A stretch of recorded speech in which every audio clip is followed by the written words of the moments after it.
Hello, listener. Welcome to Funny They Don't Look Jewish, where Judaism appears in the panels. Our purpose is to find characters, stories, and issues of comics that explore explicitly Jewish content. I'm one of your hosts, Brandon Bernstein. I'm Henry Bernstein. No relation. Hey, Henry. So good to see you once again in the virtual Zoom room. It's really nice to be here. This is a hard time, but I'm glad we're able to do this face to face. Yeah, as it were, at least being able to virtually see each other face to face. It's like a rough time, right? I'm sure for many people listening. I only see some friends, and usually they're wearing a mask when I see them on walks, and so it's a strange world. But it is lovely to be able to see your Shayna put on the camera. I went to the comic book store today, and I said to the guys there, so great seeing the top half of your face. It's a lovely version. Being able to, at least you get to see the eyes, right? It's nice to be able to see people's eyes and do that. I don't know, maybe it's because I'm single. I definitely find that every time that I do go out, to the grocery store, or I'm going out, because I'm so unused to seeing people now, I just look and I'm like, everyone is so attractive. Were you this attractive 3 months ago? 'Cause you all look very attractive. I'm just so everyone thirsty. Looks great. Everyone looks amazing. Quarantine doing well on you. Yeah. We are back to continue and to conclude our conversation of the Israeli superheroine Sabra. Last episode, we were introduced to Ruth Bat Seraph, learned all about this super secret Mossad agent who protects Israel and the Jewish people through her superheroics. Sabra has the equipment that allows her to fly and shoot out energy quills from her cape. She's also super strong, and as we'll find out in the comics, and people keep pointing out, super beautiful. We're going to go ahead and get started really quick, not with... Usually we try to go in chronological order. This time we're going to jump back to a very early Sabra appearance because I want to point out a trend that happens. So, Henry, we're going to start out by looking at a special 3-issue miniseries. We're only looking at one particular issue and actually just a few panels. We're looking at Marvel Superhero Contest of Champions #2, July 1982. Now, the Contest of Champions was a famous Marvel crossover that I believe was actually one of the earliest crossovers that even predated Secret Wars. And we talked about it a tiny bit last time. The whole idea was get a whole bunch of superheroes from different countries all together and throw them together in battle for mysterious purposes. We're looking at issue #2, Frenzy in the Frozen North, written by Mark Gruenwald, Bill Mantlo, and Stephen Grant, penciled by John Romita Jr., good old JR, inked by Pablo Marcos, colored by Michele Wolfman and Christie Scheele, lettered by Joe Rosen, and edited by Mark Gruenwald and Tom DeFalco. Basically, the series takes a bunch of superheroes, splits them into teams, splits those teams into sub-teams, and sends them in contests racing to capture a mysterious prize. So we get a team on page 14 to 15 of issue #2, a team consisting of Iron Man, Sabra, and a guy named the Arabian Night. So Sabra introduces herself, letting us know that she's from Israel, and similar to what she says in the Hulk issues we looked at last time, that like the spiny pear that is the symbol of the Israeli people from which I derive my name, I am harsh to my enemies, yet sweet to my friends. Arabian Night then essentially refuses to fight alongside, quote, a Jewess, at which point we get a really interesting rebuttal from Iron Man sort of being like, so is your problem the fact that she's Jewish or the fact that she's a woman? Because we don't really have time to both fight sexism and the Arab-Israeli conflict and this thing we need to do.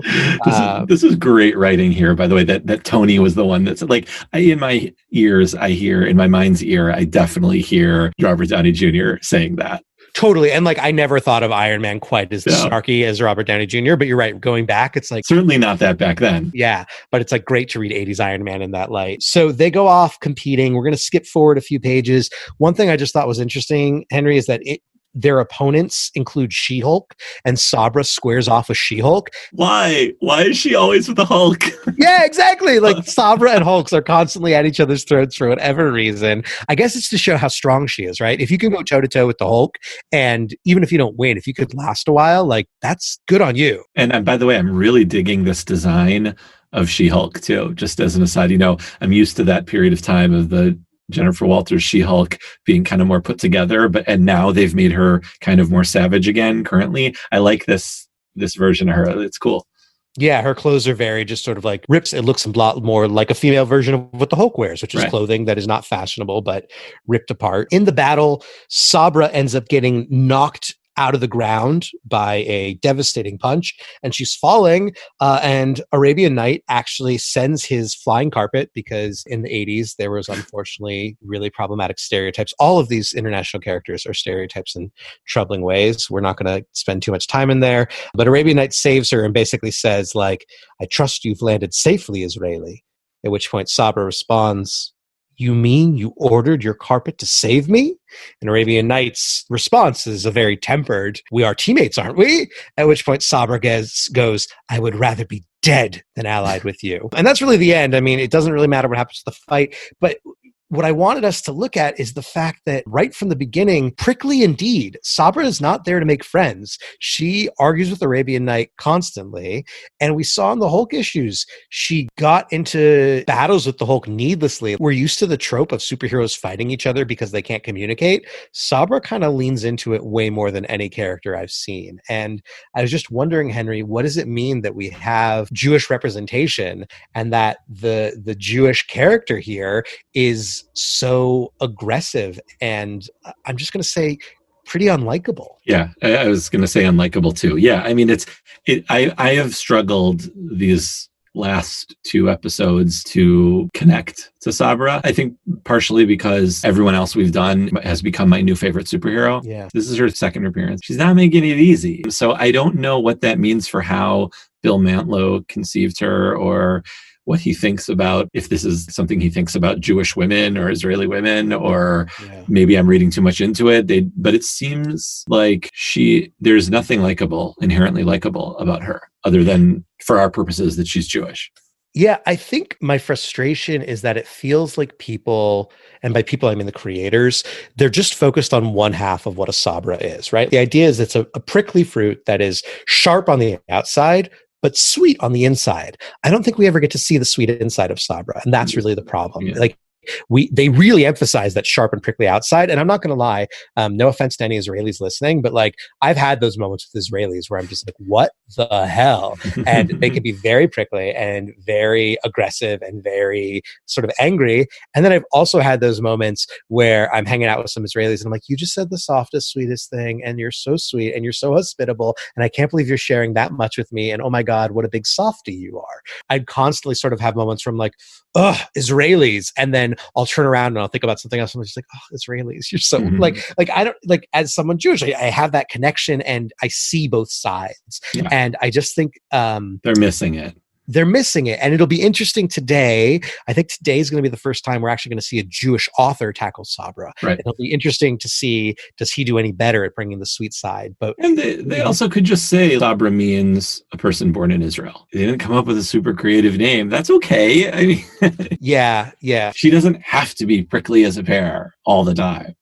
Right. She is indeed a person or a character, and most characters should have depth to them. Actually, even as early as like the 2000s, there's a series that Sabra's in where she is also paired with someone sort of like Arabian Night. I forget if it is Arabian Night or another character, where same deal. They're constantly just bickering at each other and they can't get along because of the conflict. And I guess writers just want to use it to make political commentary rather than create fleshed out characters who might have nuanced opinions and be able to see beyond political allegiances. However, in our next two issues, we are going to get a bit too much to Jewish content. And I actually wonder if it's because of the other character that we wind up being introduced to. Henry, why don't you tell us what issue we're going to look at and the creative team and all that jazz? We're going to be looking at The New Warriors, Volume 1, number 58, April 1995. Cover artists Patrick Zircher and Bruce Patterson, writer Evan Skolnick, penciler Patrick Zircher, inker Bruce Patterson, Andrew Pepoy, colorist Joe Rosas, letterer John Costanza, and editor Tom Brevoort, who has, I think, edited every single Marvel issue we've done. Something like that, like him or DeFalco or... Yeah. Yeah, and Patrick Zircher, I am familiar with because he did Action Comics Rebirth a couple years ago. Great job. And Evan Skolnick, our dear listeners have heard of him before. Yeah. We had him in episode 6, I believe, where he wrote that issue of Kitty Pryde, where she's in that Marvel holiday special watching in 1996, walking along with a girl in a ruined, burned down church. Church. Yeah, so we've seen Evan Skolnick before. We know that he has Jewish content. Let's just say really quick, the New Warriors is basically a group of teenage superheroes in the Marvel universe. They're not quite the Teen Titans because they're not sort of like teen versions of established superheroes, but they're the non-mutant teenage team of the 90s. Okay. This is characters like a guy named Speedball. The other two main ones we're going to see are Firestar, who got her start in Spider-Man and His Amazing Friends, the TV show, and then Justice, who is another character that we're going to see and actually is Jewish, as we're going to find out in this issue. There's other new warriors like Nova and Turbo and eventually the Scarlet Spider and a bunch of others. Were there warriors before the New Warriors? I don't think so. I don't think they've always been the New Warriors. There's the champions, the defenders, etc. But they're always the New Warriors. Maybe they're basing themselves off the '80s movie, right? New Warriors come out and play. So let's jump right into the cover of this issue. On this cover, it's pretty striking. You have Justice and Firestar of the New Warriors are standing on two flags, the Israeli flag on the left and the Syrian flag on the right. And above them is Sabra, who her costume very much resembles the Israeli flag, and she's fighting a character we're going to find out is named Batal, who is wearing the Syrian flag, essentially as the costume, and the two are engaged in battle while the New Warriors seem to be looking on. I just think it's pretty striking. Once again, it's not really like Jewish, but there's hot political content going on because in 1995 and throughout the 90s, we're going to get into this a bit more, but there was lots of talk of peace talks between Israel and her neighbors, between Israel and Lebanon and Syria and Jordan, et cetera, et cetera. So we've got these flags. It's a pretty striking cover. You can already guess what this issue is going to be about. And Henry, I think you wanted to say a thing or two about the art in general. I was actually surprised when I saw it was Patrick Zircher because I picture him in the way he draws in a very different way. This is so 90s. This is like Rob Liefeld plus Jim Lee plus like on crack. Like it's just big guns, big muscles, long legs that are longer than the entire length of a human body. I just don't remember loving that as a kid. Maybe I did in 1995, but because it was hard to get through it because I saw all the imagery. It was like overwhelming. I couldn't read the words. And a few times when we were going over this, Brandon, you were like, oh, that's so funny that like you notice the art, you missed that panel or something like that. Look how sharp her cape is. I feel like it's like stabbing my eyes. You know? Yeah, usually it's not poorly done. It's incredible art, but it's just that style is too much for me. In past appearances, it looked like she had a coat that looked more like a peacock feather, and in this case, it looks more like she's a porcupine. Yeah. Right. So I hear you on the sharpness. Yeah, it's very much 90s excess and extremism, and the only sort of plus that I will give to Mr. Zircher is that he can draw feet better than Rob Liefeld. That's true. That is definitely true. So let's jump inside. Let's look at the content. So page 1, we have a processional of cars making their way to the UN building. And inside one of these cars is none other than Prime Minister Yitzhak Rabin, along with Sabra. This is not some other random diplomat named Rabin. This is indeed the Prime Minister of Israel in April of 1995, heading to the UN on his way to a peace conference. Henry, would you go ahead and just read, none of the dialogue, but would you read the captions for us? Because I think it's beautiful narration opening up this issue. Shalom. In Hebrew, it's one word with 3 meanings. Hello, goodbye, peace. Today, as Israeli Prime Minister Yitzhak Rabin's motorcade bullies its way through the afternoon Manhattan traffic on its way to the United Nations complex, it's the 3rd meaning of shalom, which is foremost in the statesman's thoughts. Yes, shalom should mean peace today, but it seems there are always those who would rather it meant goodbye. And of course, they get attacked by terrorists. I just loved it. I mean, it's kind of like a basic intro, but like, this is a great way to write about a Jewish or Hebrew word and to explain it. I think like it's a fascinating concept for non-Jewish readers to know that there's one word that can mean these three things. And it's like playful writing to be able to say Shalom should be peace. This is a peace deal. But it can also mean goodbye, as in like out of here. I don't know. I loved solid it. writing. It was like, if you're a teenager, you understand it. If you're an adult reading comics, it's very accessible. It's good writing. It's very accessible. And it actually reminds me, like, I forget where it is. I think somewhere in Samuel or Kings, there's like a point also where like even in the Hebrew Bible, they use Shalom as peace to really mean kind of like go screw yourself. It's just like, what do you mean? Like Malachah Shalom. Like, what are you talking about all this peace stuff? I just love that he's playing into it. So that's funny. We're going to skip over most of the fight because we're really interested in the Jewish content. But on page 6, one of the terrorists has leapt onto the roof and is ripping it off when all of a sudden he's shocked by a punch to the face or a blast and is like confused by something he sees. And Sabra is the one punching him and yelling, "It's called the Star of David, assassin, and those who wear it have been known to bring down much bigger Goliaths than you." So number 1, that's our third time having Star of David just randomly mentioned, because that's what we talk about all the time with Sabra.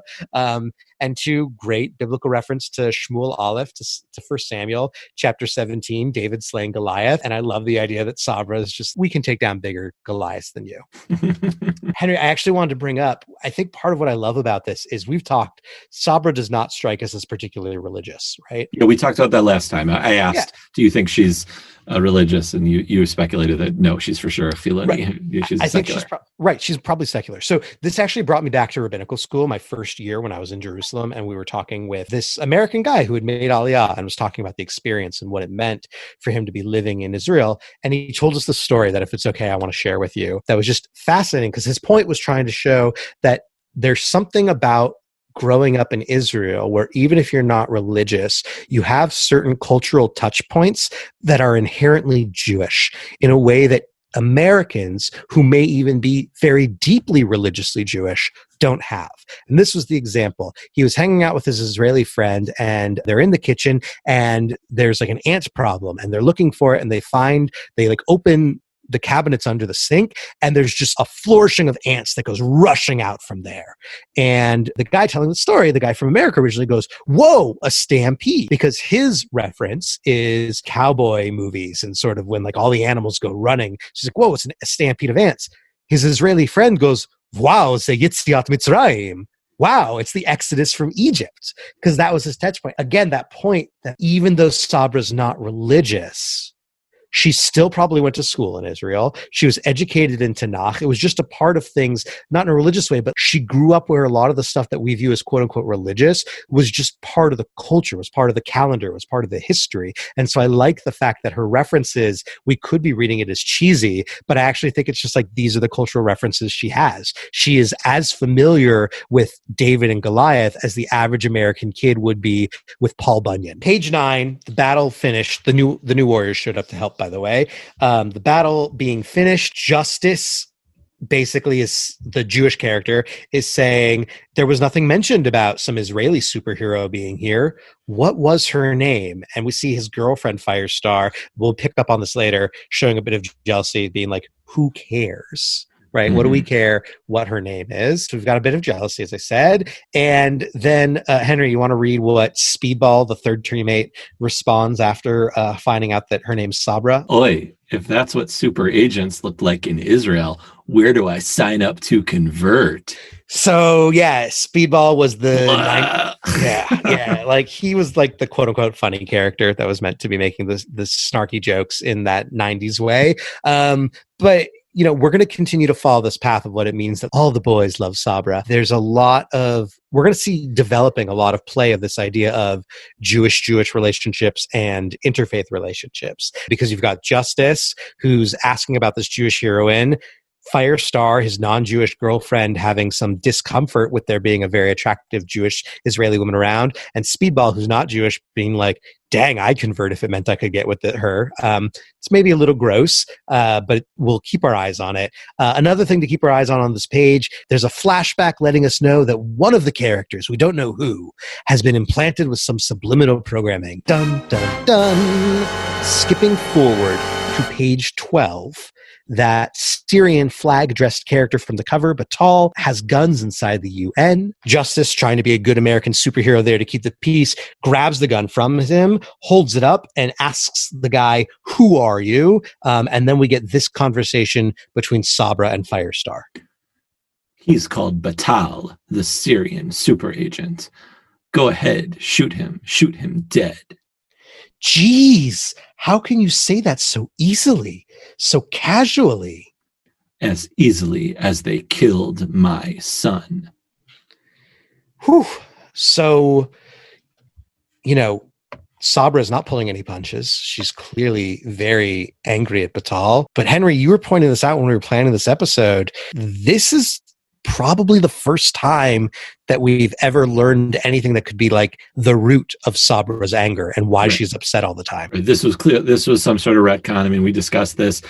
She would have, had she had a son that already died in her first appearance with the Hulk, she would have mentioned it when a little boy died, and she seemed affected by it after Hulk, right. Jewish Last episode, there was this emphasis that Sabra was crying over the loss of a little boy, the same boy that Hulk had befriended. And like you said, Henry, like clearly if her son had been killed at that time, you would think that she would be reflecting like, oh, this reminds me of me losing my own son. I do wonder, since it is a retcon, Henry, is it possible that we didn't see it? It was always off panel, but like that her son died after that Hulk issue, but before this one? Yeah, and anything's possible, and maybe we did miss it. I don't think we've read every appearance of her. You may have read more, but by the way, it is a good reason to have her be the way she is. And had that been the reason all along, maybe I would be a little more empathetic to her character, which is a difficult one. Right. It very much feels like Evan Skolnick is doing his best to both keep Sabra as prickly and also try to write in some defense for why she behaves this way. He is trying to sort of make her more human and more approachable, I think. Yeah. So page 15, basically the characters are getting ready to each defend their respective countries, and Batal and Sabra keep sniping at each other. This is very reminiscent of Sabra and Arabian Nights sniping at each other. So like I said, it's just a recurring thing we see with Sabra. They constantly put her with a different character from a different Arab majority country and have them fight each other. Kind of becomes a tiring trope when you read it for the third or fourth time. But at this point... Well, when she only makes an appearance every 10 years, I guess you kind of forget about it. Yeah, I guess so. It reminds me a bit of Ragman, how like every time Ragman appears, it's like, let's tell the story again. And I'm like, I read this story though. Like, don't you understand? One day, two boys will be doing a podcast and researching all these stories at once. They demand variety. So the American agent who's sort of in charge of everything makes a comment that they're each representing their countries, and Sabra interrupts and says, "My country? No, Agent Pachuk. It is my people I represent, a people who have been persecuted throughout the ages. The Pharaohs, the Romans, the Germans, they all punished us Jews." On the one hand, this is pretty similar to, you remember last time with the Peter David issues where there was like, it's the Zionist recruiting board that's fighting me, and like Sabra would go on these rants. Actually, I think I liked this rant more than anyone she's given before. There's something about it that, I don't know if it's like her identity in saying like I represent my people rather than the country. Like that resonates strongly with me. Like she's about the Jews and the Jewish people, not about. That feels familiar. So as she's going on and on about this, Justice uses this opportunity to sort of have a little reverie and a flashback to... And now he's back, an 11-year-old boy in his Sunday school. And we basically have an entire page of Justice as a young boy in Sunday school learning about Judaism. And I think, Henry, where we really have to start is the top right panel here on page 16 is a blackboard that has many notes of what they've apparently been discussing. At the top, we have the words of the Shema written in English translation and in Hebrew in English transliteration. So it says, "Hear, O Israel, the Lord is our God, the Lord is one. Shema Yisrael, Adonai Eloheinu, Adonai Echad." To the left, there's apparently a list of denominations. It says Orthodox, Hasidic, Below that, reform, conservative, Reconstructionist. And then to the right, it says Stephen Wise and lists a bunch of things that appear to be creations of Stephen S. Wise and his various accomplishments and contributions to American Judaism. First, it says Federation. And initially, I know you would think like, oh, it means like the Federation system. But actually, I think it's the Federation of Zionist Societies, which he did help found in 1897. As far as I'm aware, Stephen S. Wise did not help form the Federation system. So Federation of Zionist Societies. Below that, it says American J, which I believe must stand for American Jewish Congress, which was started in 1920. It was an advocacy group. Stephen Wise was involved. Then it says Zionist Org. I'm imagining that has to be the Zionist Organization of America, ZOA, which went on to go into very different directions. And then, of course, it says Jewish Inst, as in Jewish Institute of Religion, because Stephen S. Wise actually started the Jewish Institute of Religion, which was a reform seminary that eventually merged with the Hebrew Union College made by Isaac Mayer Wise, thus creating HUC-JIR, the Hebrew Union College Jewish Institute of Religion, aka the place where I went to rabbinical school. That was great. By the way, I have both a cynical and sympathetic view of this panel.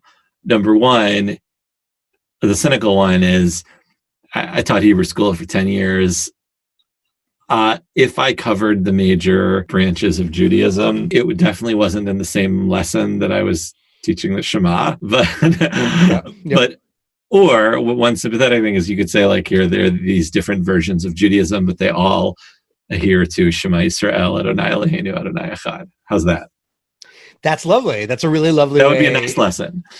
Right, because I was left asking myself probably the same question, which is like, what in the world, what lesson would possibly be teaching these three different things? Right. Why would they be on here? And like, we're going to see in the next issue, it's pretty clear that Justice belonged to a Reform synagogue. So I guess that's why they're learning Stephen Wise. They're probably just hardcore Reform. But also like, good for this board for including Reconstructionist Judaism. I thought it was just so Orthodox Reform Conservative. Like, I was excited to see that. All right. So as we go on, Justice and his teacher basically get into a discussion where they're talking about persecution. And Vance, Justice's real name, basically asks if Jews ever, quote unquote, won against all the jerks that persecuted them.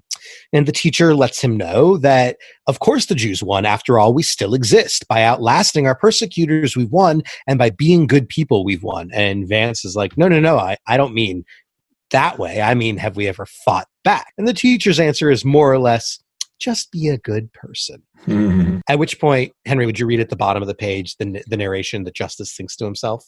Didn't like that answer. In fact, that might have been the turning point for me and religion, because the idea of a God who would watch his chosen people suffer and not want them to defend themselves just didn't make sense to me. The makings of a future superhero right there. Right. The makings of a future superhero. And also, here's what I loved about it. The Israeli mentality, right? Like, I don't remember if we've talked about this before. I think we did. As Jews were making Aliyah into Israel in the late 1880s and 1890s and the early 1900s, there was this concept that was created of the new Jew. And the whole idea was the old Jew is the image of this nebbishy, nerdy Jewish man studying in a Beis Midrash and being too meek to ever raise up a hand to defend his wife when Cossacks raped and pillaged the village. We talked about that in our first episode, I believe. Yeah, we did, and in Moon Knight and things like that. And the Israeli mentality, right, was like this strong, tough new Jew who was like bronze tan skin and has muscles and does all this stuff. And so it's interesting that Justice basically is in that Israeli mentality, pushing against the religious sort of, oh, just be a good person idea. And so maybe it's also like no wonder he has this attraction to Sabra, who very much represents that mentality and approach. Yeah. And also, Henry, this is where I realized maybe I shouldn't actually like superheroes. Like, I don't believe in like taking force and fight. Like, I don't want us to just sit back and be needlessly slaughtered either. But I very much do believe, like what the teacher said. I was like, yeah, just be a good person. Like, they're not all like that. Superman's not like that. That's true. Thank God for Superman. Yeah. Page 17, Sabra reveals that her son was 6 years old, and actually that he resembled Vance, Justice, that Vance looks a lot like her son. How old is she? Sheila Tova, it's a good question. Like, is she old enough to be his mom, or is she old enough to be his girlfriend? Which is he like hot for teacher, you know? Yeah, I would guess, knowing the way Marvel ages work, if he's a teenage superhero, so let's call him 18, maybe. I don't actually know the age, right? But let's call him 18. I'd say Sabra's probably like 28, right? Like if she's 28, she could have had a kid at 22 or, at 20. I don't know. I feel a little uncomfortable guessing on this. Let's not go there. Random. So Sabra's telling the story, and she says, the Arabs killed him on his school bus. A bomb. At which point Batal interrupts, the Arabs? It was the PLO who killed your son, witch, not the Arabs. We're sick of your generalizations. Sabra responds, and we're sick of your terrorism, every day living in fear. And we have the bickering that continues and the fighting. And just want to point out, even though this is more political than Jewish content, the PLO, of course, is the Palestinian Liberation Organization, which was led at the time, 1995, by Yasser Arafat, who was deeply involved in peace negotiations with Prime Minister Yitzhak Rabin and the Oslo Accords, and we'll get into that a little bit later. Page 18, they mention the fact that the Syrian president is al-Assad. Just fun fact, that would be Hafez al-Assad, the father of Bashar al-Assad, the current president. Hafez served as president from 1971 to 2000. And also should mention, as I said, throughout the 1990s, there were various peace talks between Israel and Hafez al-Assad, including, of note, the Madrid Conference of 1991, which was an attempt at a peace talk between Israel, the PLO, Lebanon, Syria, etc. So all throughout the 90s, as I mentioned earlier, there is this sort of hopeful sense of peace talks and what might happen. And therefore, of course, we have this peace talk represented in the comic. And this is followed by, I think, two of the saddest lines that we get throughout the entire series. On page 18. Well, Sabra, there's a Palestinian over there. Aren't you going to push him out of his seat and claim it as your own? I don't respond to child killers. Whew. That's adult stuff. It's super adult stuff. That felt very, it feels very real and very current and sad. Like you said, sad. I mean, it's just, yeah, the same old conversation we're seeing over and over again, Right. And but each of them blindly assuming the other represents all their worst fears of a country they view as an enemy, right? That Batal views Sabra as behaving like all of Israel and therefore thinking, you can take anything that would be Palestinians. And Sabra saying, a group of terrorists killed my child and therefore you're all child killers. Like they're both making blatant exaggerations. And like I said, it's very adult and accurate and also just like painful to sort of read this. And all the more weird when on the next page, as they're walking into the room, the captions explain that their walking side by side could resemble another ritual, and specifically a wedding, and sort of muses on this idea that in another lifetime, Sabra and Batal could have been walking, again, getting married, which is so weird. And we get this line, but in this world, we are taught who we should hate by those we love. Pretty powerful statement. Twist of the issue, the ending is that Sabra is the one who is brainwashed and suddenly she goes crazy and tries to kill Batal and ruin the peace conference. And we get a big fat to be continued. We're going to jump right in to New Warriors number 59, which has the same credits. This issue came out in May 1995 and goes by the title Radicals. I want to start with actually page 2 and not page 1. Page 2, the top panel, we have this dichotomy or sort of two sides of something, side-by-side images of a man going to synagogue and praying and then coming home and abusing his wife and child. And I just want to read it. It says, always wondered how my dad could mouth the words to our Friday night prayers liberally laced with the Hebrew words for peace and love, and then go home and beat me and mom. Didn't make sense then. Let me go to the next panel. Doesn't make sense now. I look at Sabra, a beautiful woman from a country where the word for hello is also the word for peace. And then I see her suddenly possessed with murderous bloodlust. Like I said, doesn't make sense. Yeah, I just want to point out, Henry, we've talked about this before, but in that first panel of this page where we see the man at shul, you see an ark and you see a giant Star of David on the ark. And then you sort of see some lovely curtains on either side. And you see this set table that has a covered challah, or what we can assume to be a challah covered, and 2 Shabbat candles. So it's like set up for Shabbat. And then you see a group of people, men and women. All the men are in kippot. They're all together. So we know it's not an Orthodox synagogue. Again, this is part of why I think it's a Reform synagogue that Vance grew up at. But every single one of these people is standing, facing away from the ark, and clasping their hands with their heads lowered in Christian prayer. We've talked about it before, but it's so annoying to like the words, right? Yes, Friday night prayers would be full with prayers like Shalom Rav, that are praying for peace, and prayers like Ahavat Olam and Ve'ahavta that are like rooted in love. So like he gets that concept right. And the fact that the representation shows the most Christian looking prayer, it makes my blood boil every time, Henry. Yeah. I when I just glanced at it, I gave them both that. I was like, oh, maybe they're on their way out to Kiddush, but, but I don't think so. No, they're like heads. It's very clear that every one of them has their head tilted downward with their eyes closed. I do not think Patrick Zircher is Jewish.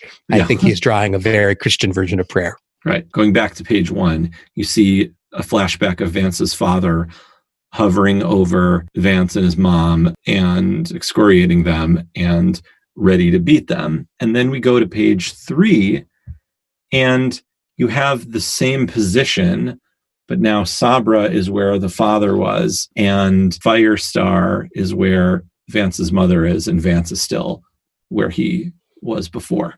And I just thought that was an amazing visual cue. How does that look? I've only seen this digitally, Brandon. How does that look? I'll tell you this, Henry. I didn't pick up on this. And I think in part that's because you don't see the pages near each other enough. But once you pointed it out, I couldn't stop looking back and forth. It's like this great parallel of Justice remembering that he's had this experience before of somebody who professes these great values and seems to be way too aggressive physically. The other thing that's really weird, and I don't know if you're going to go here, is as we talked about just now, is Sabra like into Justice, and are they flirting?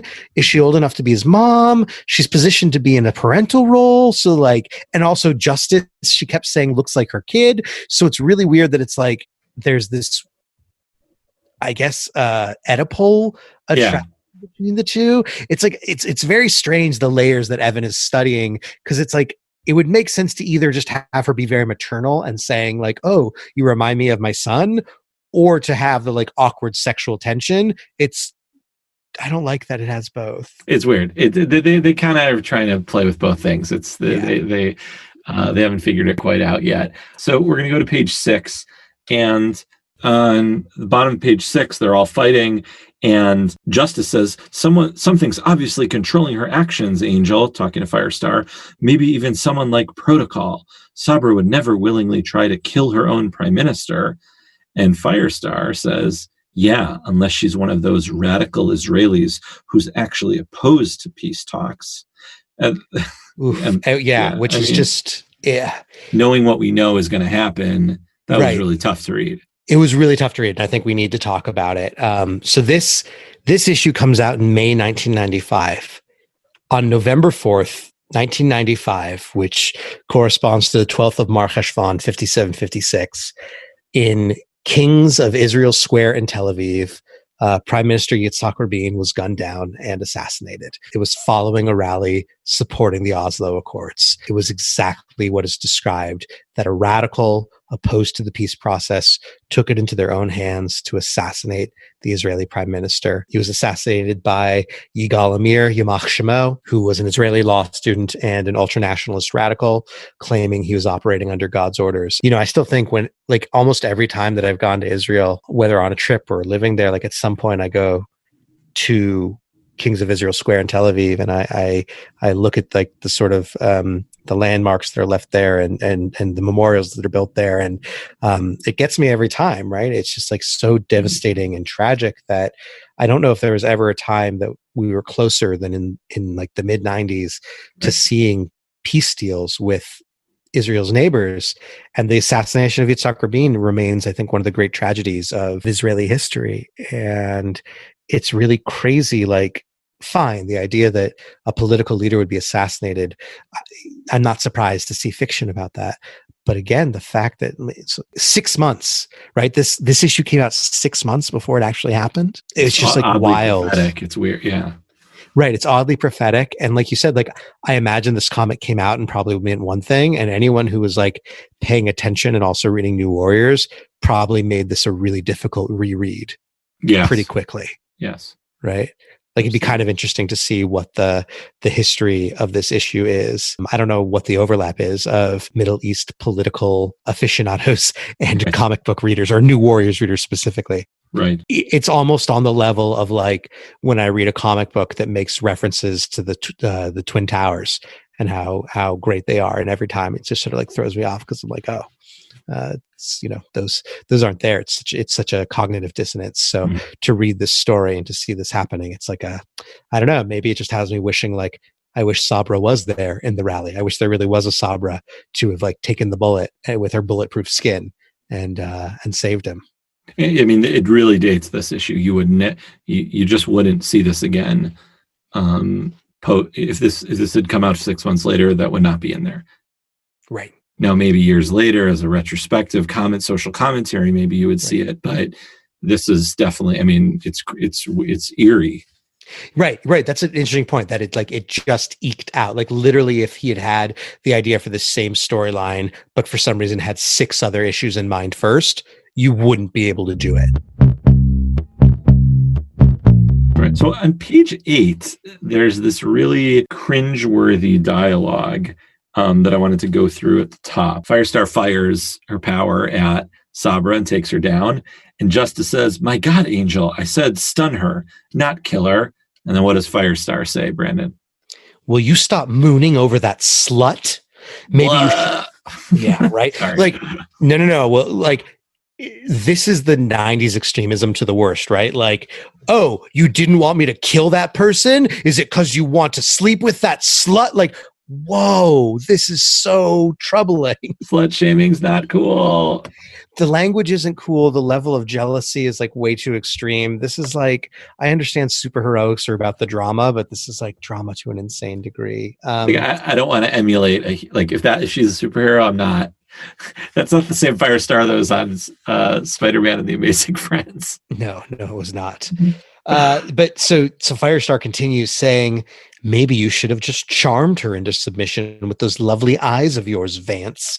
Then you could have finally settled down with a nice Jewish girl." What did you think about that line? I mean, I think it reflects like a deep insecurity in Firestar, right? There's clearly something where Firestar, I don't know, it reminds me, like, did they have some sort of conversation? Like, I don't get the impression that Justice has a good relationship with his father, but is there something that Firestar's thinking, like, we're dating, but he would never marry me because I'm not Jewish? Like, I don't see why she'd bring this up unless it's an insecurity of hers. And why don't you go ahead and read Justice's response before we talk about this? Which kind of answers that. He says, "Angel, you know that was never an issue for me. I don't even consider myself a practicing," and he gets cut off by an attack from Sabra, who's obviously going to say a practicing Jew.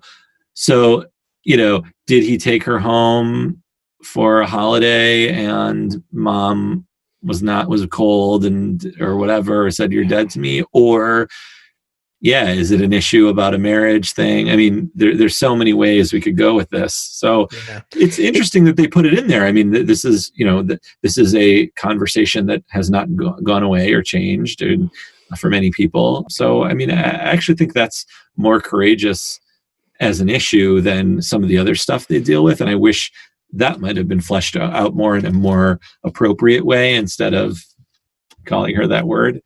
Yeah, like I almost wish that we didn't have the superheroics of it, of Sabra being brainwashed, because Evan Skolnick here keeps bringing up, just reviewing, we have Speedball offering, joking, but also kind of serious, offering to convert if that means he would get to marry someone like Sabra. Right. We have Justice dating Firestar, who's not Jewish, and so we have an interfaith relationship that he seems contented in, but the partner who's not Jewish feels jealous and concerned when all of a sudden an attractive Jewish woman shows up.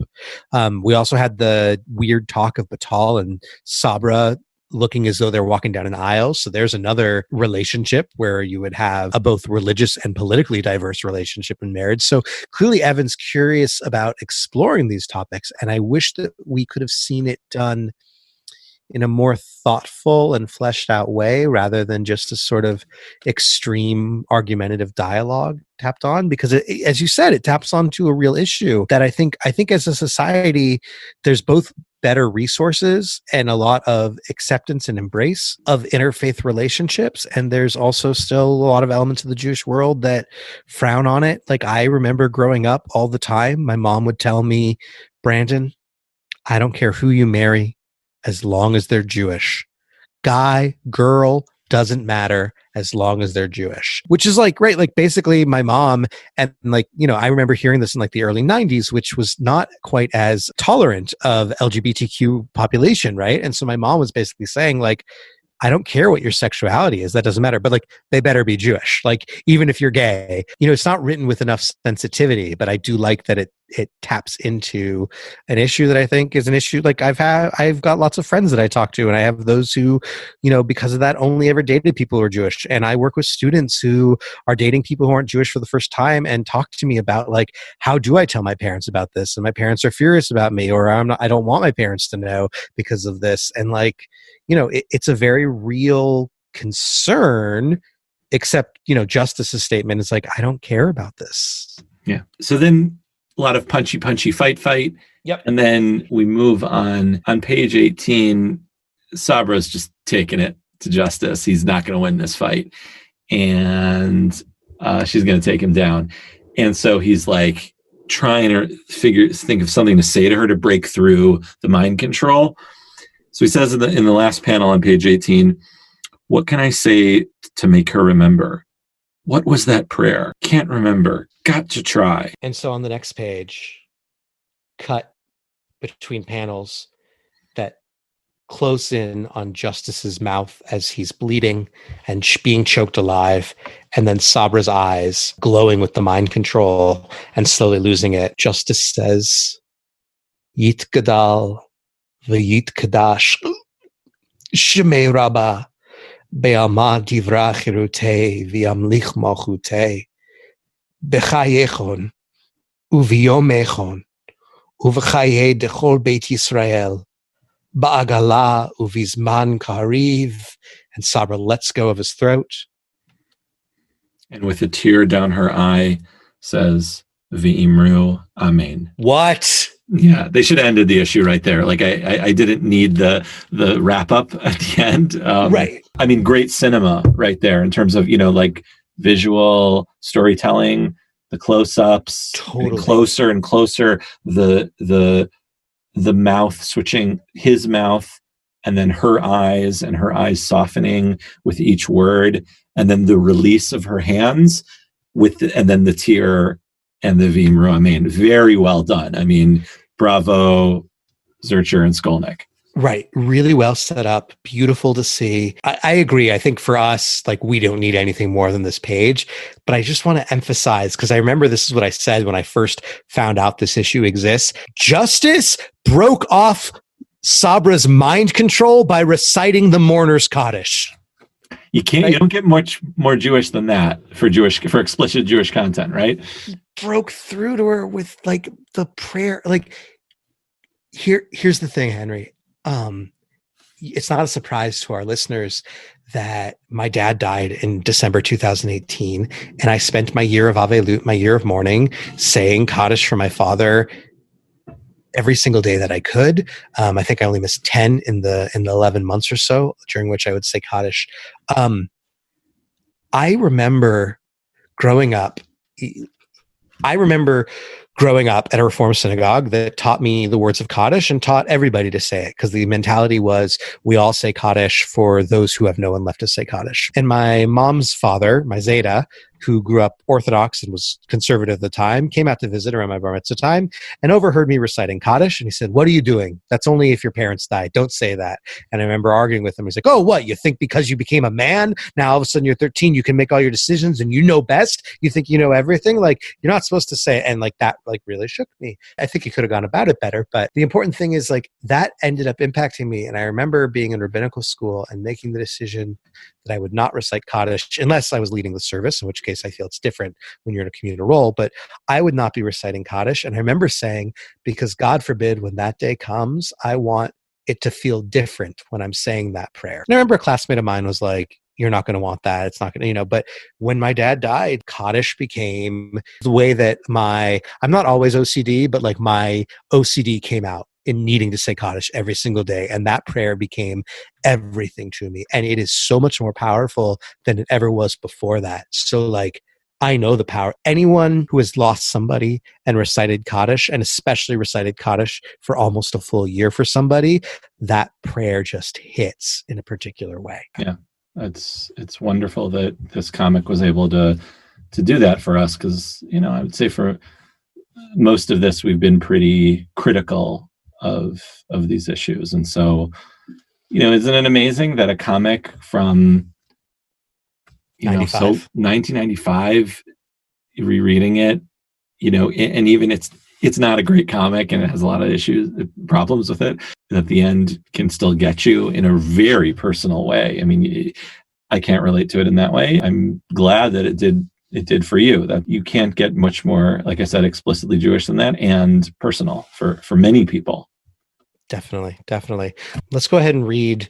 You know, it wasn't needed for us, but I think it was needed, especially for those who aren't Jewish. For most audiences, Speedball and Sabra have a brief conversation as Sabra is willingly turning herself in following the brainwashing. So Sabra's turning herself in. They're loading people into the ambulance. And Speedball says, "So the prayer was called Mordner's what?" And Sabra says, "Kaddish, a very effective choice, Justice. The very prayer I've hoped my son has heard me saying for him all these years. This time, someone said it for me." And Justice says, "It was all I could think of, Sabra." Yeah. It's, right. That switching, especially like we call it the mourner's Kaddish, but the Hebrew name for it is Kaddish Yatom, the orphan's Kaddish. And although it's used for any close relative who's died, it's primarily recited by a parent a child who's lost their parent. Mm-hmm. And it's all the more devastating when it's said by a parent who's lost their child. So like, it's very powerful actually of Sabra to be able to say like, "I said this prayer for my son, and now someone said it for me." Like, it's also sort of a reminder of Sabra was like, the brainwashing was so extreme. It's like she almost died. Right. Who gets the opportunity to hear that prayer said for their behalf? Like, it's like a weird, only in superhero comics could you get that. Yeah. What do you make of Sabra overall? We talked a little bit about it at the top, but you know, how are we going to grade her either on her own or in comparison with our other heroes we've met? Yeah, it's a little difficult. I mean, I was thinking about this, and even the parts that made me want to say, "Oh, there's some beautiful Jewish content," I was asking myself, like, we're almost taking two characters, because this time it's more Justice, and Justice is Jewish content rather than Sabra's. Yeah, this episode could be the Marvel Boy Justice Vance episode in many ways. I mean, he is definitely the co-star of it. 100%. He's the hero in it.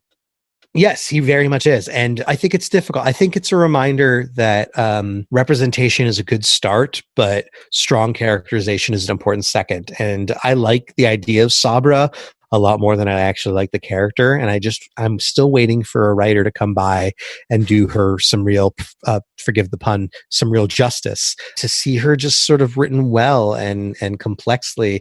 And I want a likable Sabra. I want an Israeli superhero and that I can be like, what an awesome character. Yeah. But that being said, as you said, you know, the Hulk issues were fine. I think with these New Warriors issues, I really liked the Jewish content. I liked bringing up the conversation about interfaith relationships relationships and Jewish relationships.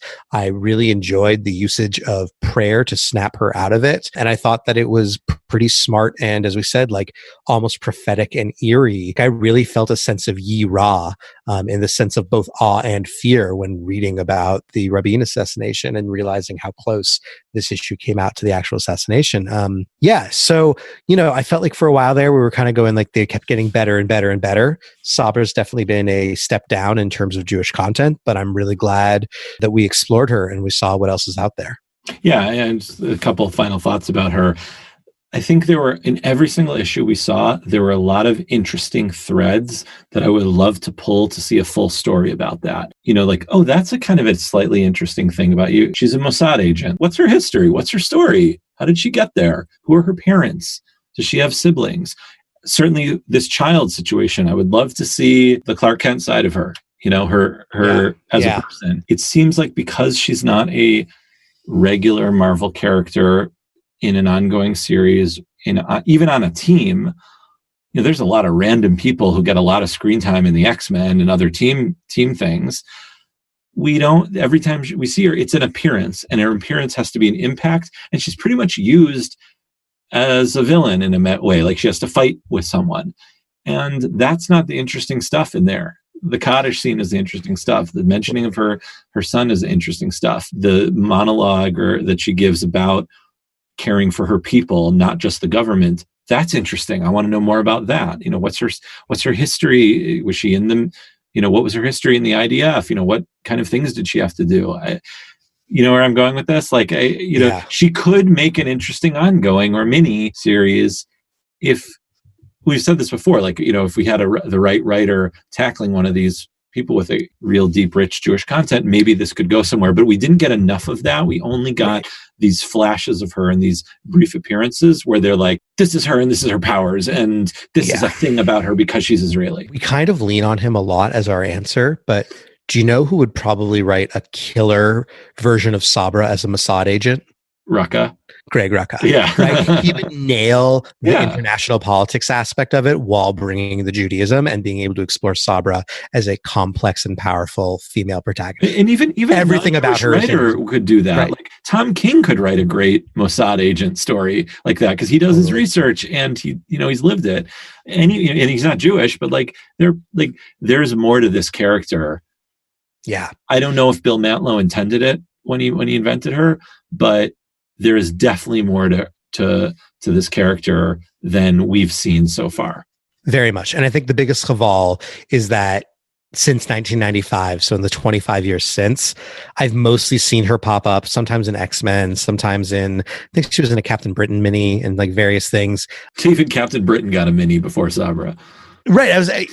Side note, I was actually thinking about the fact that like Captain Britain used to have his own series in England and like an English imprint. Like England had its own imprint of Marvel Comics separate from the rest of Marvel Comics. And that's where we first got Captain Britain. And they eventually kind of came over. That's where like Alan Moore and a bunch of others were like writing stuff for Marvel before coming to like US Marvel. And like, if that model still existed and there was, say, an Israeli imprint, like that's where you would get the awesome Sabra story because they would write it themselves and be able to do it in that way. But I guess my point was we see sometimes a gentler Sabra and sometimes like a more likable Sabra, but we never really see the Jewish content. It's reserved to the fact that she has the costume that looks like an Israeli flag, and that's about it. We don't really get much more. And so it's just a shame that in 25 years since, there are all those interesting threads as you described, and nobody has pulled on them yet to be able to do something great. So maybe we will. Maybe one of you listening to this one day is going to become a writer and will write the be-all, end-all of Sabra stories in the years to come. Some Sabra fanfic on Twitter would be cool. Yeah, I'd give her a 3. Just because it ended with Kaddish, but that might be even generous. Yeah, I might give her a 2, unfortunately. Yeah, it's probably more where I am, but... Next time, I don't know if we're ready to say exactly who or what we're doing next time, but we're going to be excited for a brand new character or characters in the future. Yeah, until then, I'm Henry Bernstein. I'm Brandon Bernstein. No relation. You can follow us on Twitter and Facebook at Jewish Comics Pod, or you can email us at jewishcomicspodcast@gmail.com.